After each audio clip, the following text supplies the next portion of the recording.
তার যে দ্বিতীয় দফা সেটাই ছিল বঙ্গবন্ধু ভবন স্মৃতি জাদুঘর, সেটা পোড়ানো। কি অপরাধটা করেছিল ওই বাড়িটা? ওই বাড়ি থেকে তো জাতিপিতা 6 দফা ঘোষণা দিয়েছিলেন, ওই বাড়ি থেকে তো স্বাধীনতার ঘোষণা দিয়েছিলেন, আর ওই বাড়িতেই তো তিনি জীবন দিয়েছেন। 71 সালে বাড়ি লুটপাট করা হয়, 75 সালে জাতির পিতাকে হত্যার পর বাড়ি লুটপাট করা হয়। তারপর যেটুকু অবশিষ্ট ছিল, আমরা তো 2 বোন উত্তরাধিকার সূত্রে ওই সম্পত্তি পেয়েছে, আমরা তো ভোগ করিনি।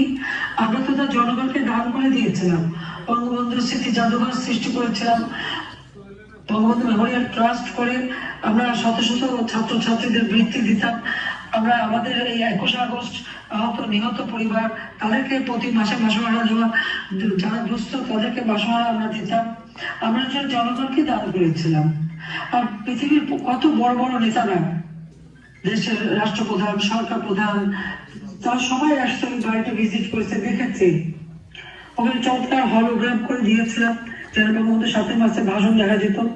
সব জ্বালিয়ে পড়ে শেষ, ওই স্মৃতিটুকু সে পুড়িয়ে দিল। এবং এটা তার ম্যাটিকুলাসলি ডিজাইনের দ্বিতীয় পর্ব ছিল।